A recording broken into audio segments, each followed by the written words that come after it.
सिवाय एकांत में खड़ा था। उसके मन में पछतावे और आत्मगलीन की लहरें चल रही थी। वो बार बार खुद को ही कोसे जा रहा था। काश काश कि मैं उसे छोड़कर जाता ही नहीं। न मैं उसे छोड़कर जाता न ये सब होता। मानवी कह रही थी मुझसे साथ आने को, लेकिन मैंने ही मना कर दिया। मैं बेवकूफ हूं, मेरी मति मारी गई थी उस समय जो मैंने उसे मना कर दिया। काश मैंने उसे मना नहीं किया होता तो अभी वो मेरे साथ होती, मेरी मानू मेरे साथ होती। उसने अपने आप से सिर झुका के खुद से बुदबुदाया, मैंने मानवी को अकेला क्यों छोड़ा? अगर मैंने उसको अकेला छोड़ा ना होता तो शायद आज ये स्थिति होती ही नहीं। इसका जिम्मेदार सिर्फ और सिर्फ मैं ही हूं, मैं हूं। वो खुद को भी कसूरवार मानते हुए सोच रहा था कि उसने मानवी की सुरक्षा को ठीक से सुनिश्चित क्यों नहीं किया। उसके मन में तर्क और पछतावा गहराते जा रहा था।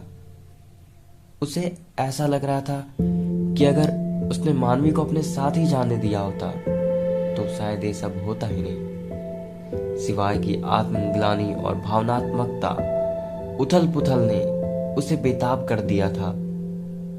फिर उसने खुद को संभालते हुए सोचा, लेकिन अब जो हो चुका है उसे बदल तो नहीं सकते ना। अब हमें आगे बढ़ना होगा और मानवी को सुरक्षित वापस लाना होगा। खुद को कोसने से कुछ नहीं होगा। खुद को कोसने में सिर्फ समय ही गवा सकता हूँ, मानवी को वापस नहीं ला सकता मैं।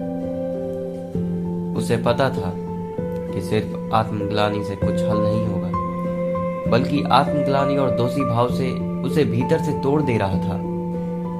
अब उसे पूरी ताकत और संकल्प के साथ काम करना ही होगा।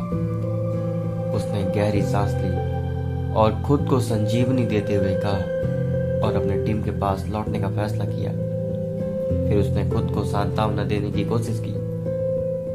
अब पछताने से कुछ नहीं बदलेगा। हमें मानवी को सुरक्षित वापस लाना ही होगा। खुद को कोसने के बजाय हमें एक ठोस प्लानिंग बनानी होगी और उसे पूरा करना होगा। इस सोच के साथ सिवाय ने खुद को संजीवनी दी और आत्मनिर्भरता के साथ काम पर लौटने का निर्णय लिया। उसने समझा कि सिर्फ खुद को दोष देने से कुछ नहीं होगा, बल्कि अब एक ठोस कदम उठाने की जरूरत है। इसी बीच सिवाय अपने दोस्तों के साथ मानवी की तलाश में जुटा हुआ था। उधर पुलिस भी अपनी जांच कर रही थी, लेकिन अभी तक कोई ठोस सुराग नहीं मिला, न मानवी का न ही अभिषेक के ठिकाने का। सिवाय का दिल बेचैन था और मानवी की चिंता ने उसे पूरी तरह से सता रखा था। सुबह से शाम होने को थी, लेकिन अब तक एक सुराग तक नहीं मिला। वो और उसके साथी हर संभावित ठिकाने पर जा चुके थे, लेकिन कहीं भी मानवी का कोई पता नहीं मिला। उनकी खोज में पुलिस भी हर ओर छानबीन कर रही थी, पागलों की तरह दौड़ रही थी, लेकिन कोई भी पुख्ता जानकारी हाथ नहीं लगी। सिवाय ने खुद को शांत करने की कोशिश की, लेकिन वो उसमें असफल रहा। उसने गहरी सांस लेते हुए कहा, हमें और भी ध्यानपूर्वक जांच करनी होगी, कहीं कुछ छूट तो नहीं गया। अक्सर नजर के सामने होते हुए भी कोई चीज छूट जाती है, इसलिए एक बार और रीचेकअप करो। उसके दोस्तों ने सिवाय से सहमति जताई और साथ में नए तरीके से जांच शुरू की। उन्होंने उन सभी लोगों से संपर्क किया जो मानवी के आसपास थे या जिनके बारे में अभिषेक के बारे में जानकारी हो सकती थी।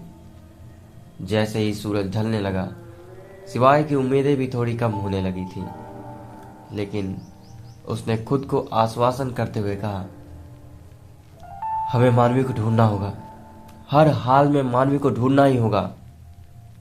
मैं हार नहीं मानने वाला, चाहे कुछ भी हो जाए। टीम ने एक नई प्लानिंग बनाई, जिसमें प्रमुख ठिकानों पर ध्यान केंद्रित किया गया और फिर से खोज शुरू की गई। सिवाय ने अपनी पूरी ताकत और दृढ़ता के साथ मानवी की तलाश में जुटे रहने का फैसला किया। अब क्या होगा आगे कहानी में? क्या मानवी उस ठिकाने का पता लगा पाएगा जहां मानवी कैद है? ये जानने के लिए सुनते रहिए इस स्टोरी को। धन्यवाद।